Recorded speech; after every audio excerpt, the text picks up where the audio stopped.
En la sesión de hoy vamos a ver un tema bien importante en videojuegos, que es la parte central quizás del Game Engine, que es la actualización del Game Loop, que significa, digamos, el tick, ¿ya? Lo que se está actualizando en cada frame, en cada momento. Por lo tanto, tenemos que hablar un poquito del manejo del tiempo y de cómo actualizar todos los Game Objects que están en la escena. ¿Ya? Esto tiene una serie de desafíos que es importante que estemos conscientes y ese es el objetivo de hoy. ¿Ya? Partamos con un ejemplo sencillo, ¿cierto?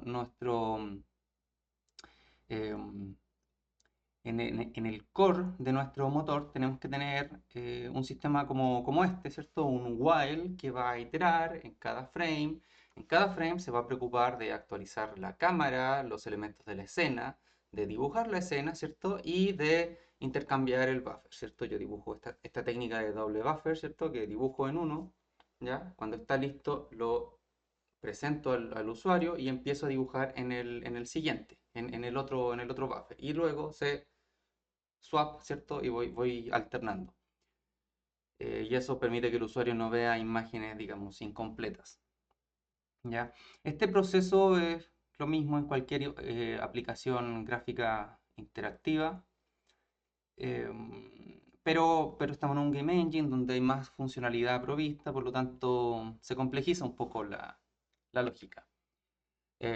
Si volvemos a los inicios, digamos, una implementación de Pong tendría que ser algo como esto. O sea, el Pong en realidad estaba implementado en circuitos, entonces no es que hubiera un programa C, pero sería algo como esto, ¿cierto? Nuestro programa tiene un proceso de inicialización, después se inicia el game loop, donde en cada frame, ¿cierto? Hay que revisar las entradas del usuario, tengo que romper el loop si el usuario quiere salir, ¿cierto? Si presionó el botón de salir.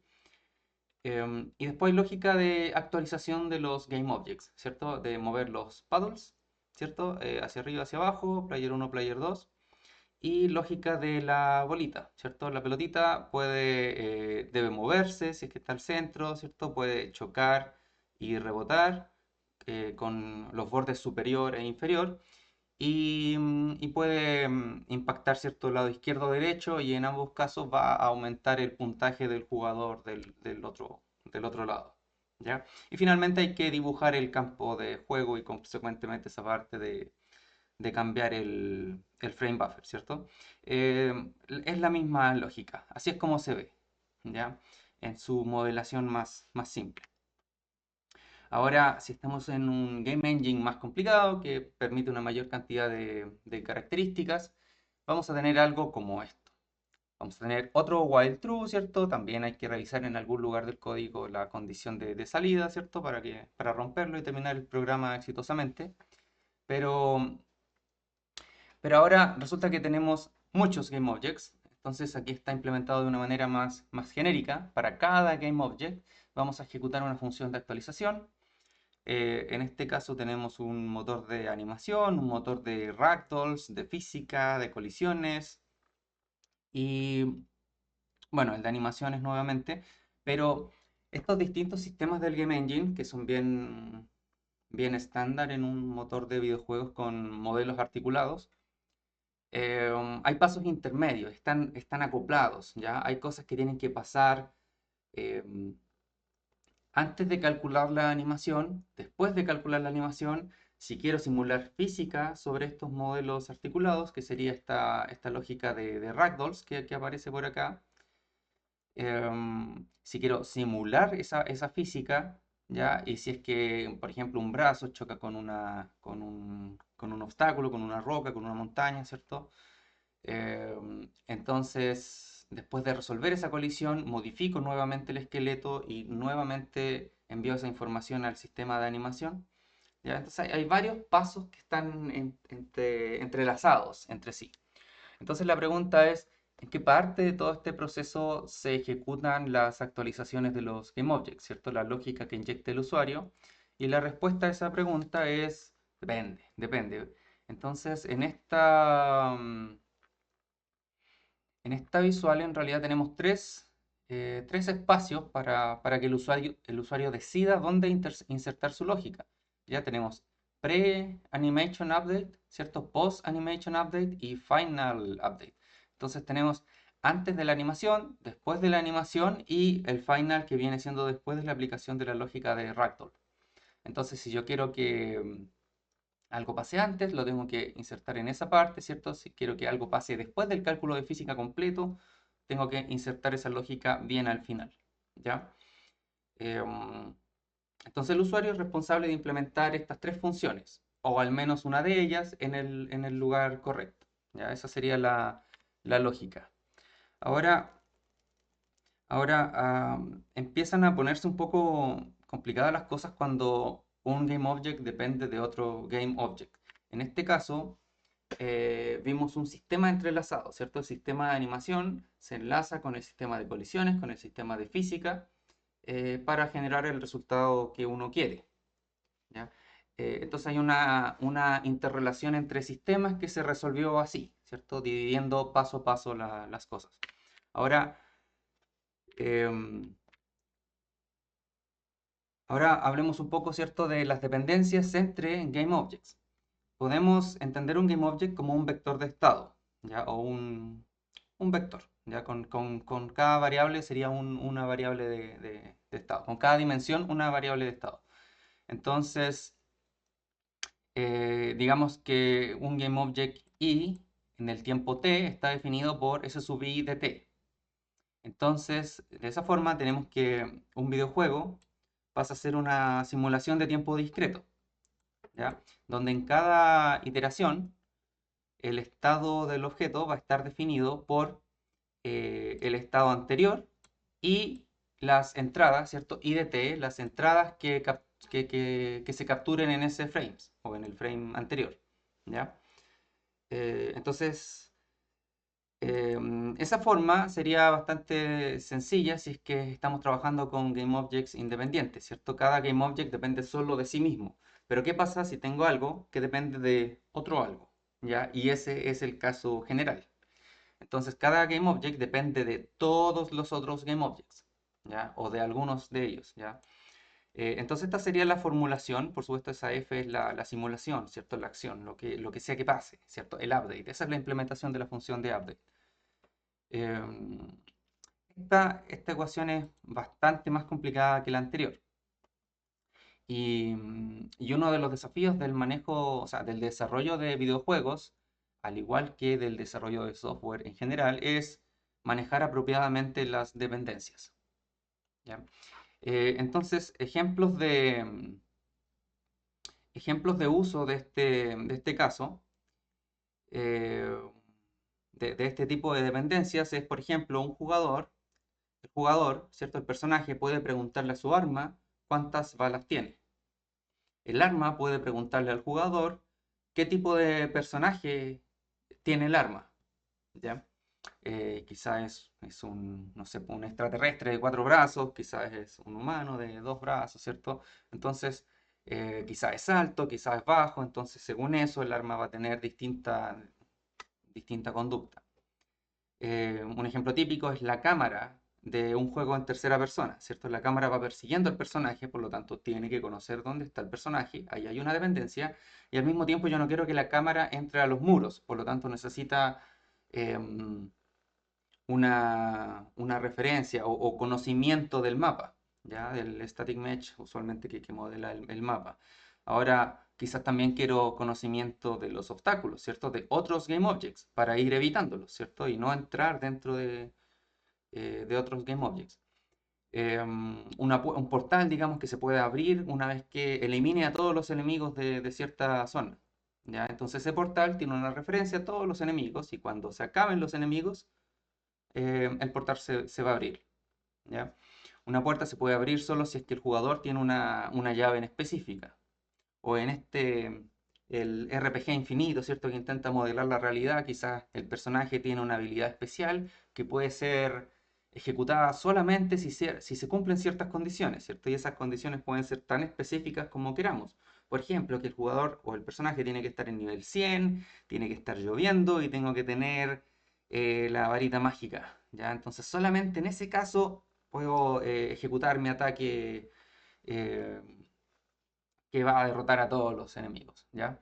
Entonces, em, y hay muchos, muchos más ejemplos, ¿cierto? Basta con tomen cualquier videojuego, tomen cualquier habilidad y empiecen a cuestionarla, ¿cierto? Para que esto pase, ¿qué necesito saber? ¿Ya? ¿Cuáles son las dependencias de este proceso que voy a ejecutar? Entonces, anteriormente conversamos de modelación basada en componentes, ¿cierto? Y en el Entity Component System. Em, y pasa lo mismo, ¿cierto? Acá esto no es solo para GameObjects, sino que también para... si una componente depende de otro GameObject o de otras componentes, tengo exactamente el mismo problema, ¿cierto? Las dependencias no solo van a operar a nivel de GameObject, sino que también van a operar a nivel de componentes, ¿ya? Entonces tengo exactamente el mismo problema. Entonces, voy a volver a la diapositiva anterior, ¿cierto? Estoy definiendo acá que el estado actual depende del estado anterior, ¿ya? Em, entonces, quizá uno podría pensar en tener dos versiones de los GameObjects, ¿cierto? El estado T y el estado T más uno, ¿ya? El frame anterior y el frame actual. Entonces utilizo el doble de memoria. Em, entonces, o sea, esa sería una forma que ya la vamos a conversar. Pero en teoría, cuando actualizamos los GameObjects o en una simulación discreta, si simplemente lo formulamos como una ecuación, uno querría que todo pase en un instante, así, ¿cierto? En un blip. Pero en la realidad eso no pasa, ¿cierto? Cada GameObject no se procesa independientemente ni instantáneamente, sino que voy uno a uno. ¿Ya? O en caso de multicore, ¿cierto? Podría, si la programación es correcta o suficientemente buena, ¿cierto? Podría ejecutar varios al mismo tiempo. Pero esto va a ser un proceso, ¿cierto? Voy a ir ejecutando ciertas funciones de update, mientras otras ya terminaron, mientras otras van a la mitad, mientras otras aún no empiezan, ¿cierto? Hay un proceso incompleto de actualización. Entonces, ¿qué pasa si tengo estas dependencias? ¿Ya? Y por ejemplo, el objeto A depende del objeto B y necesito información, entonces tengo aquí información incompleta en un estado de transición, ¿ya? Entonces, claro, eso podría efectivamente resolverlo quizás si tengo dos copias. Y en el fondo nunca le pregunto esta versión incompleta, sino que le pregunto al objeto B del estado anterior. ¿Ya? Eso sería una forma de abordar el problema. Em, Ahora, quizás no queremos duplicar la memoria. En realidad, los videojuegos siempre están tratando de empujar los límites del hardware, ¿cierto? Tratando de sacar el mayor provecho posible. Entonces, si a alguien le dice, sobre todo en tiempos, imagínense el Nintendo, del Atari, va y les dice, no, quiero tener todo duplicado. Ya, eso probablemente no es una buena idea. Entonces, una forma de ahorrar esa mitad de memoria sería eh, ordenar ordenar los GameObjects según estas dependencias, ¿cierto? Las cosas independientes primero, después las cosas que dependan de las independientes las podemos ejecutar después, y las que dependan de las cosas que ya son dependientes de otras, ¿cierto? Después. Ahora van a haber restricciones, ¿cierto? Eso no siempre va a ser factible, pero sería una forma que quizás nos permite trabajar, ¿cierto? Si uno como desarrolladores del motor proponemos este modelo, ¿cierto? Tú puedes tener dependencias de otros GameObjects siempre y cuando al final pueda existir este orden. Perfecto, el desarrollador del juego se tendrá que acostumbrar a esto. Em, em, pero si no queremos imponer esa dependencia, hay un desafío, ¿cierto? Ese orden no siempre va a existir. Entonces está esta solución em, de mantener dos copias. Y acá puse un tema a discutir, ¿cierto? ¿Qué pasa si el GameObject A depende del B y el B depende del A? Tenemos una dependencia circular. Entonces, A depende de B y B depende de A. Entonces, ¿cuál actualizo primero? Ya no, ahí no hay un orden posible. Entonces ahí tengo que sí o sí, quizás utilizar esta idea de las dos copias, pero voy a utilizar más memoria. ¿Ya? Em, Pero lo bueno es que A y B se pueden actualizar al mismo tiempo y tanto A como B van a acceder a la versión del pasado de B y de A respectivamente. ¿Ya? Entonces, ahí hay una solución al problema. Otro enfoque sería, no nos preocupemos de eso, ¿ya? No hay problema. Ejecutemos todo una vez y veamos qué es lo que pasa. Entonces, algunos GameObjects van a tener una actualización inconsistente, eh, pero, pero es un videojuego, ¿cierto? No estamos haciendo ingeniería de precisión, entonces eh, probablemente la mayoría de los usuarios no se va a dar cuenta, ¿ya? Entonces la pregunta es si en este caso habrían condiciones de carrera.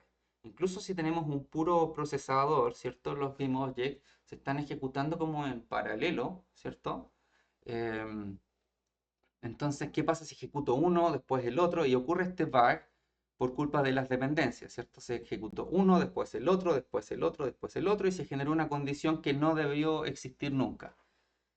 Em, ya puede pasar, puede pasar. Ahora, quizás para prevenir eso, podemos ir con el enfoque 3, ¿cierto? Una actualización perezosa que si tengo una dependencia, ¿cierto? Si el GameObject A pide los GameObject B y el GameObject B no está actualizado, lo que puedo hacer es ejecutar el update de B. Entonces, cuando termine el update de B, esa información la puedo usar para responder la consulta de A. ¿Ya? Entonces, cuando pido la información de la dependencia, tengo que actualizar la dependencia. Entonces suena bien, pero también tengo el problema de la recursión, ¿cierto? ¿Qué pasa si después B depende de A y no puedo actualizar A eh, porque B está siendo actualizado a consecuencia de querer actualizar A? Entonces hay un límite de recursión, ¿cierto? Ya que ni siquiera estamos considerando ejemplos de donde hay dos objetos que dependan del mismo o un objeto dependa de tres, que entonces hay toda una jerarquía de dependencias que puede ser bien difícil de ordenar, ¿ya? Pero de nuevo, la mayoría de los game engine dicen ya, esto es un videojuego, así que no importa, no importa. Ahora, si empezamos a considerar estos juegos de competencia, ¿cierto? Los eSports, eso pasa a ser importante, ¿cierto? No da lo mismo quién disparó primero, porque el que disparó primero probablemente va a matar al enemigo primero. Entonces, en un juego competitivo, esto pasa a ser importante, ¿cierto? Hay que tratar de respetar el orden y todo. Y hay otro enfoque que es el de los buckets, ¿cierto? O canastas, que se parece al sistema de orden, pero nos permite un poco de más libertad. Dependiendo las dependencias, vamos a ordenar todos los GameObjects en un bucket, en distintos buckets. Entonces, aquellos que no tengan dependencias van en el primer bucket, como en este caso el 2, el 3, el 5 y el 9. Los que tengan una dependencia eh, a objetos sin dependencia van en el segundo bucket, ¿cierto? El 1 depende del 2, el 6 depende del 2, el 7 depende del 3, ¿cierto? El 8 y el 10 dependen del 9. Y los que dependan de objetos que tienen dependencia van en el tercer bucket. Podríamos tener más buckets. Entonces, ¿qué pasa con esto? Porque el sort que conversaba al principio, ¿cierto? Al principio era quizás limitado, pero en este caso en realidad no me importa si actualizo primero el 2, el 3 o el 5, ¿cierto? El 9, cualquiera de estos da lo mismo, ¿cierto? Incluso podría hasta actualizarlos en paralelo.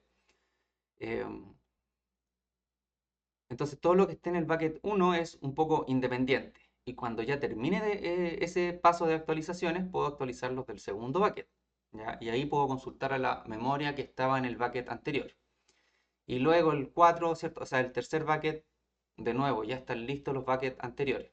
Entonces esto me permite, bueno, varias cosas, independizar el proceso de update, ¿cierto? Definir un proceso de ordenamiento un poco más genérico y, y también podemos empezar a formular una implementación concurrente, ya de poder aprovechar el multiprocesador que hoy en día todos tenemos en nuestros computadores, ¿cierto? Y lograr mejor desempeño en nuestro videojuego. Entonces acá ejecutamos 4, podemos ejecutar hasta 4 procesos independientes, acá podemos ejecutar hasta 5, ¿cierto? ¿Y cómo se traduce esto a nuestro modelo de actualización, ¿cierto? Del TIC. Entre medio ahí de actualización del engine de animación, del de física, ¿cierto? Entre medio de todos esos pasos, cada vez que había que actualizar GameObjects, ahora actualizamos los GameObjects que están dentro de cada bucket, ¿ya? Iteramos sobre cada bucket y actualizamos los GameObjects de cada bucket. Y esto es lo que se podría eventualmente paralelizar, ¿ya? Em, se ve simple, ¿cierto? No es tan complicado, pero aún así estamos introduciendo un mayor nivel de complejidad. Usualmente, si un Game Engine implementa esto, tiene un número fijo de buckets. Dice ya, 4. 4. No puedes tener más de 4 niveles de dependencia. ¿Ya? Es buena práctica tener la menor cantidad de dependencias posible. ¿Ya? Pero esa sería una forma de resolver el problema. ¿Ya? Manejar el tiempo. Manejar el tiempo es importante. En videojuegos típicamente vamos a hablar del frame rate o frames por segundo, ¿cierto? Los FPS y time deltas o el periodo de tiempo, ¿cierto? Cuánto tarda un frame en ejecutarse o ser calculado. Entonces en ese caso se habla de milisegundos típicamente. Si quiero una aplicación a 30 frames por segundo, voy a tener un presupuesto. Todo lo que yo haga, lo que yo quiera calcular, tiene que ser calculado en menos de 33 milisegundos. Si tengo un monitor, una pantalla de 60 FPS, mi presupuesto va a ser de 16 milisegundos, ¿cierto? Y si quiero 120, ya tengo un presupuesto de 8 milisegundos. Entonces todo lo tengo que ejecutar súper, súper rápido, ¿ya? Em, entonces, eh, ¿cómo ha ido, mm, cómo ha ido cambiando esto? ¿Ya? Queremos bueno, viajamos en el tiempo, los primeros videojuegos no es que tuvieran una noción del tiempo, de que transcurrieron 2,5, 2,6 segundos, milisegundos, etcétera, sino que simplemente era el circuito que estaba oscilando. Era tic, tic, tic, tic. ¿Ya? Eso se ejecutaba y si uno aceleraba el circuito, ¿cierto? Le cambiaba el clock al circuito, el juego se ejecutaba más rápido. Así es simple. Entonces ese juego estaba hecho para que funcionara con ese reloj a nivel de hardware, ¿ya? Entonces, en ese caso, si implemento el juego simplemente basándome en la velocidad del procesador, eh, funciona para esa máquina, pero no es future proof, ¿cierto? Si el día de mañana cambio el procesador por uno más rápido, el juego va a correr más rápido y va a ser injugable. ¿Ya? Y eso es lo que pasó con todos los videojuegos de esa era. Entonces lo que se hace ahí es poner un simulador del reloj antiguo, ya para que el juego se ejecute para el tiempo a la velocidad para la cual fue diseñado. ¿Ya? Entonces una mejor implementación, quizás, ¿cierto? Pero a la vez más costosa, es actualizar los GameObjects no basados en la cantidad de ticks, ¿cierto? Que era un número entero, no más simplemente cuántos ticks lleva el procesador, sino que cuánto tiempo transcurrió, ¿ya? Ahora, como estamos dibujando un frame, el frame actual, no tenemos idea, no sabemos cuánto vamos a demorarnos en dibujar ese frame. em, no conocemos ese tiempo. Así que una buena aproximación o una aproximación simple sería utilizar el tiempo que nos costó dibujar el frame anterior. El anterior nos demoramos 30 milisegundos, entonces calculemos que en este frame nos vamos a demorar 30 milisegundos. ¿Ya? Ahí hay una estimación y eso es lo que hemos hecho en el curso, eso es lo que digamos, cuando uno entra al área es lo primero que empieza a hacer, ¿cierto? Porque suena eh, simple, razonable. Sin embargo, hay que estar claro que eso no es real. No es real porque, de nuevo, porque no sabemos cuánto nos vamos a demorar en este frame. No sabemos si el frame anterior quizás fue especialmente costoso, porque imagínense, calculé una colisión súper compleja, calculé una planificación de movimiento, una animación súper complicada, ¿cierto? Y quizás este frame no voy a hacer nada de eso, ¿ya? Entonces quizás una mejor aproximación sería calcular el promedio de los últimos 3 o 4 frames. ¿Ya? Entonces así tengo una mejor, digamos, aproximación. ¿Ya? Em, y y súper bien, pero aún así no es real. Aún así no es real, ¿cierto? Quizás el promedio fue 16 milisegundos, pero en este frame en particular nos vamos a demorar 50. Entonces estamos calculando todo mal. Toda nuestra simulación física, nuestro proceso, ¿cierto? Nuestros algoritmos que confían en que el DT sea correcto, ese DT no es correcto. Entonces, eh, ¿cuál sería la mejor forma? Es la que sale ahí, que es gobernar el frame rate. ¿Qué significa eso? Es yo, como programador del videojuego, en mi máxima autoridad voy y le digo, voy a trabajar a 60 frames por segundo. Voy a trabajar a 10 frames por segundo. O sea, yo tengo un budget y si mi código se demora menos tiempo que eso, espero. Así de simple, espero, no hago nada. Tengo el procesador esperando hasta que llegue el siguiente frame. ¿Y qué me garantiza eso? Que cada frame va a tardar lo mismo. Por lo tanto, si yo digo que pasaron 33 milisegundos, van a haber pasado 33 milisegundos. Y yo sé que el siguiente frame van a ser 33 milisegundos de nuevo. Entonces, ahora ya tenemos un trabajo con mucha mejor precisión. ¿Ya? Entonces, eso. ¿Se puede hacer? Sí, se puede hacer. Eh, ¿Voy a tener tiempo ocioso del procesador? Sí, porque hay que, en el fondo, para que esto funcione, voy a tener que, digamos, encontrar el frame más lento y calibrarme con ese, ¿ya? Para que todos puedan durar lo mismo, ¿ya? Sería un poco nivelar hacia abajo en cierto sentido, ¿ya? Pero hay que optimizar bien el juego para que el frame más caro, ¿cierto? Nunca exceda el presupuesto que yo quiero, ¿cierto? Si quiero que mi juego vaya a 120 Hz o frame por segundo, el frame más caro tiene que respetar ese presupuesto, ¿ya? Y el último enfoque pone en cuestionamiento esto, porque en la práctica nuestra visual va a ser presentada en una pantalla, en un monitor, ¿cierto? En un televisor, y la tecnología avanza, pero tiene restricciones. Hasta hace poco, los televisores eran de 30 frames por segundo, 30 Hz, ¿ya? O 60. ¿Ya? Y si uno quiere un televisor de 120 Hz, son mucho más caros, ¿ya? Estamos hablando del doble, el triple de precio. Ya hace poco el PlayStation 5 empezó a decir, bueno, y las últimas consolas, ¿cierto? 120 frames por segundo.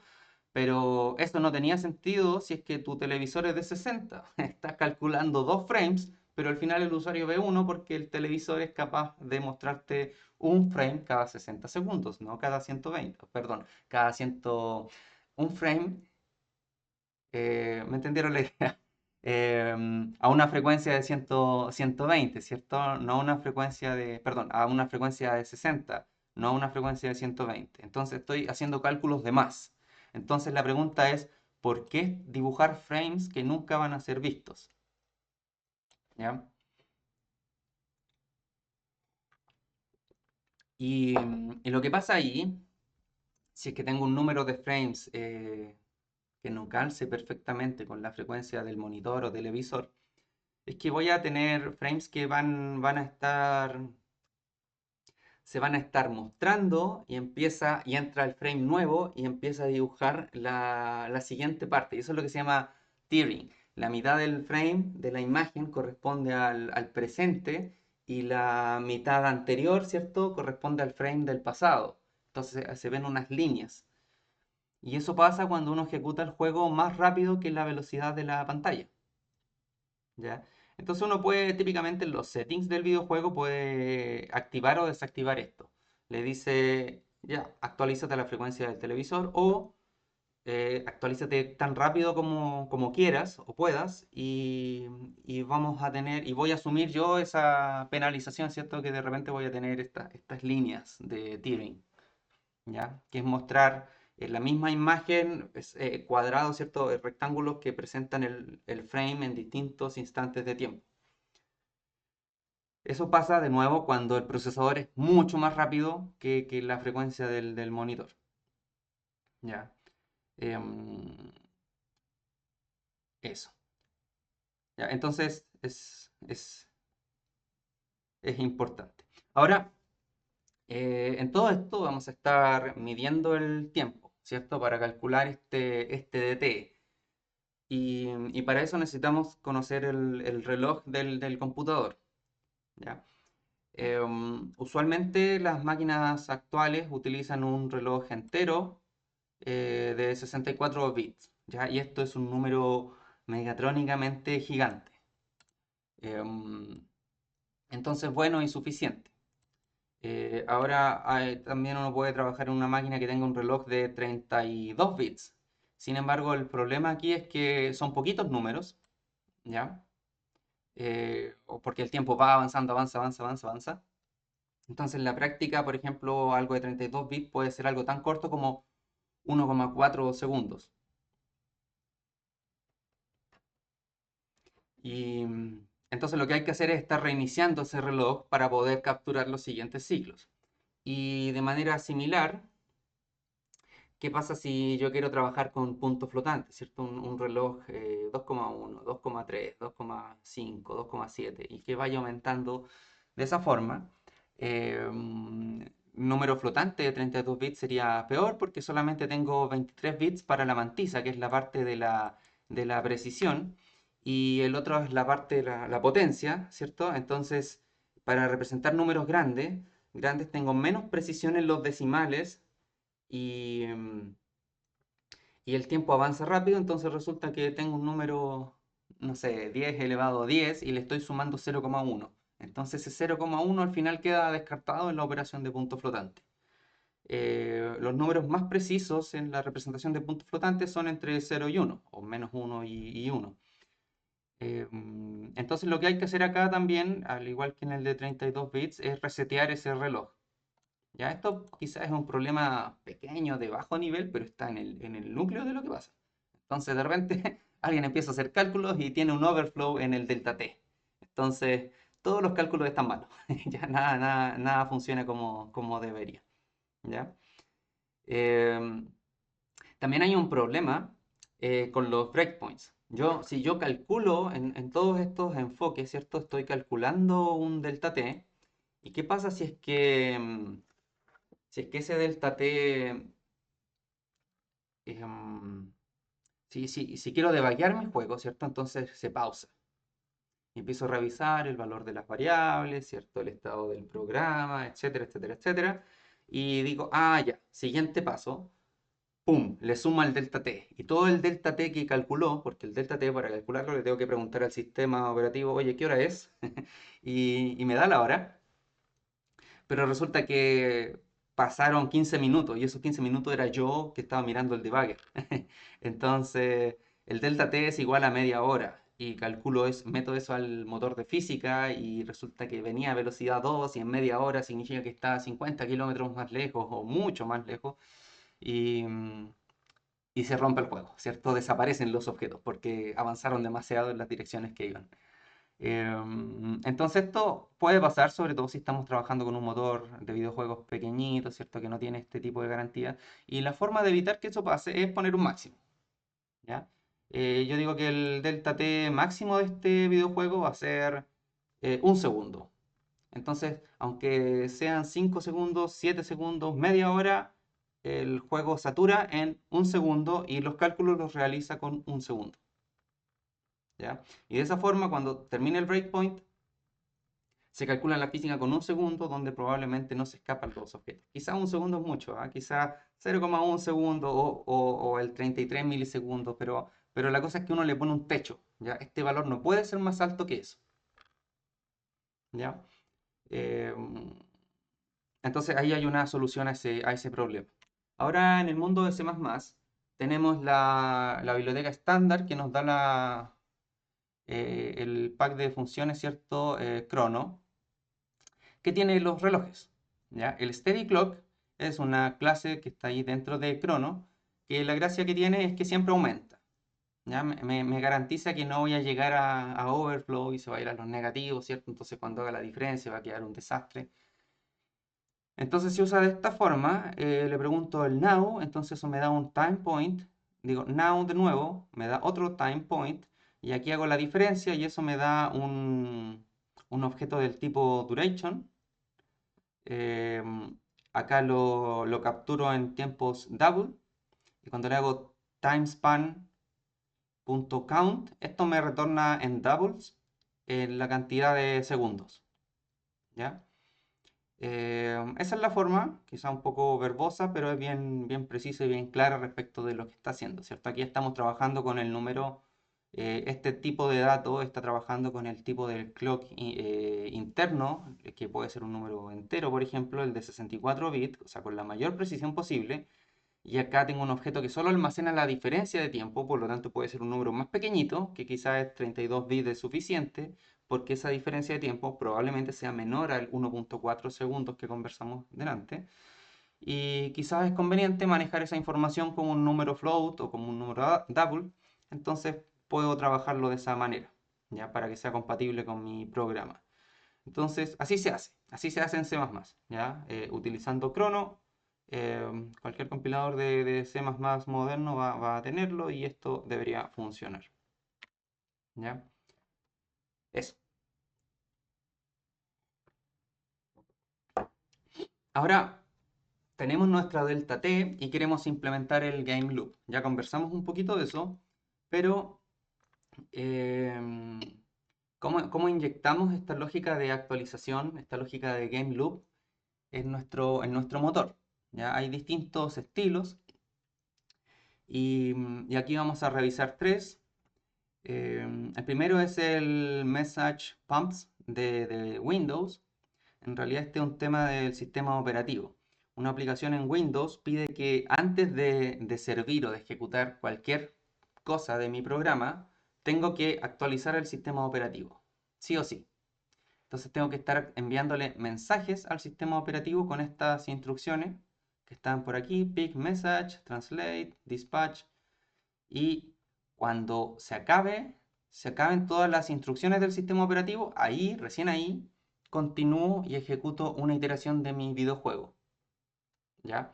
Esto significa que el sistema operativo toma precedencia, o sea, es mucho más importante que mi juego completo, ¿ya? Si yo no hago esto, el sistema operativo va a pensar que mi videojuego está pegado, está pegado, ¿ya?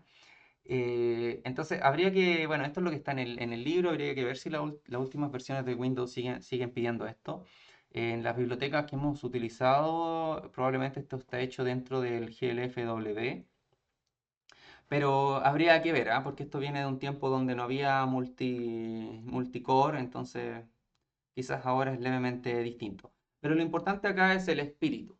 Si yo tengo un proceso en mi motor de videojuegos o en mi videojuego que es mucho más importante que cualquier otra cosa, aquí está la solución. Tengo que tener un sistema que se preocupe de resolver eso antes de ejecutar una iteración del juego, ¿ya? Y acá tengo una peak message, se refiere a hay una lista, ¿cierto? Hay una lista de mensajes. Y si hay 10 mensajes, se va a dedicar en este while a procesar esos 10 mensajes, que es con esas 10 instrucciones que tiene que ejecutar antes de continuar con el juego, ¿ya? Entonces, es un estilo de programación, ¿cierto? Una solución a un tipo de problemas que podemos tener. Otro estilo de arquitectura es utilizar un framework de callbacks, ¿ya? O un callback driven framework. Em, Aquí en una especie de paréntesis, como estamos aprendiendo, ¿cierto? Se habla muchas veces de una biblioteca o library y de frameworks. Y uno cuando está aprendiendo tiene la duda, oye, ¿es lo mismo? ¿O, o no es lo mismo? ¿Ya? Em, Más de alguien, quizás me incluyo, a veces uno usa los nombres y los intercambia, pero no son lo mismo. Ya una library o biblioteca es algo, una pieza de software para la cual normalmente tenemos que conocer la API. ¿ya? Tenemos que conocer cuáles son las funciones que ofrece y todo lo que tiene, ¿cierto? Y la gracia de eso es que tenemos control completo, ¿ya? En cambio, un framework es algo que está parcialmente construido y es nuestro trabajo implementar las partes que faltan, ¿ya? Y no tenemos control sobre el flujo de ejecución. Entonces, la forma de trabajar con esto que ya está previamente construido es que nosotros tenemos que proveer estas funciones de callback, ¿ya? Entonces, acá hay un ejemplo. Acá hay un ejemplo. Hay un rendering engine bien famoso que lo he mencionado antes, se llama Augur, ¿ya?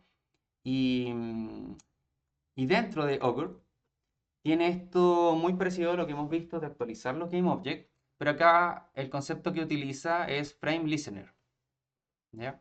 Entonces, hay un montón de Frame Listeners en la escena y voy a ejecutar, antes de la renderización, del proceso de renderizado, antes de eso voy a ejecutar esta función que se llama Frame Start, ¿ya? Para todos los Frame Listeners. Y después de la escena voy a ejecutar nuevamente para todos los frame listeners la función miembro, ¿cierto? Que sea la frame ended, ¿ya? Y después de eso simplemente finalizo la escena y hago el swap de los buffers. Entonces, lo que tiene que pasar es que eh, esto pasa dentro del framework, pasa dentro del Augur Rendering Engine, ¿ya? Y este es el framework. Y lo que yo tengo que hacer como usuario del framework es implementar funciones para frame started y frame ended, ¿ya? Entonces, ¿cómo puedo hacer eso? Implemento mi GameObject de forma tal de que herede de frame listener y en ese proceso de herencia sobreescribo las definiciones para frame started y frame ended.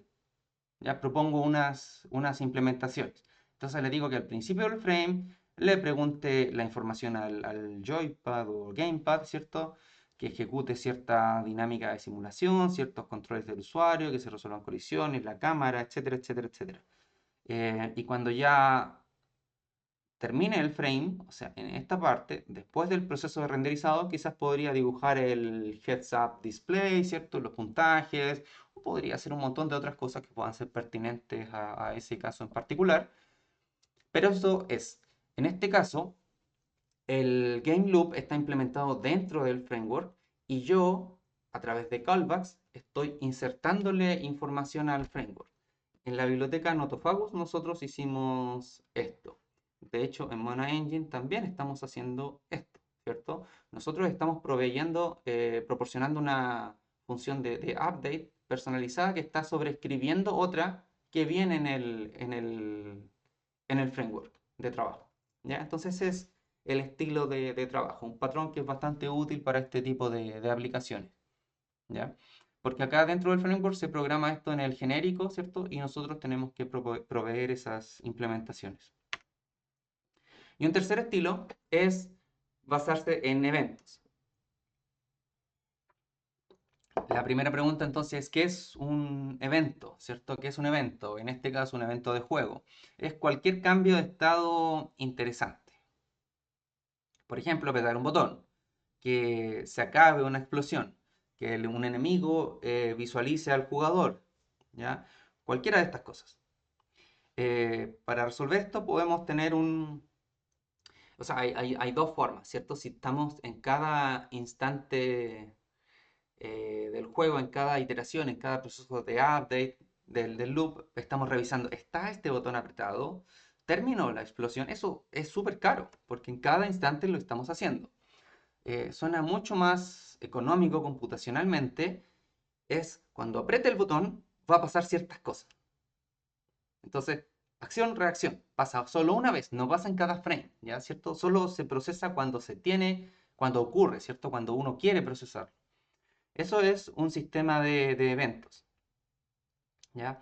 Entonces acá distintos sistemas pueden registrar eventos y distintos sistemas pueden consumir esos eventos. Entonces puedo tener efectivamente aquí un evento con un timer que se ejecute una vez que se ejecute 30 veces por segundo o 60 veces por segundo y en ese evento simplemente ejecuto los updates de los GameObjects de los GameObjects que quieran actualizarse de esa forma, ¿ya? Porque no es necesario para todos, ¿ya? Entonces esto es otra forma de modelar nuestro Game Engine, ¿ya? Con un sistema de eventos. Usualmente los Game Engine comerciales tienen los dos, ¿ya? Tienen eventos y tienen el sistema de callbacks, ¿ya? ¿Y cómo implementamos esto? Aquí hay eh, una receta, ya que creo que es simple, traté de escribirlo lo más simple posible. Vamos a crear, cómo implementar de nuevo este sistema de eventos. Vamos a implementar una clase con una fila de eventos, ¿ya? Y una única instancia de esta clase es pasada a todos los sistemas del motor. O sea, todos los sistemas tienen acceso a esta clase, digamos que se llame sistema de eventos, ¿ya? Y cada sistema puede poner, ¿cierto? Agregar eventos a esta fila y cada sistema puede sacar eventos de esta fila, ¿ya? Eso es lo básico. Y en cada iteración del engine podemos ejecutar, en cada iteración del engine deberíamos ejecutar todos los eventos, ¿ya? Y aquí esto lo podemos implementar con el sistema de Windows Message Pumps que revisamos anteriormente, ¿ya? Entonces, si es que hay 100 eventos en un frame, en ese frame reviso y ejecuto los 100 eventos. Ahora, quizás no alcanzo a procesar 100 eventos o 1000 eventos o la cantidad que sea en un solo frame y quizás no hay apuro. Entonces, lo que puedo hacer es revisar 10 o los que alcance hasta completar el presupuesto de ese frame y el resto los muevo para el frame siguiente. Entonces, así hasta que se me acaben los eventos, ¿ya?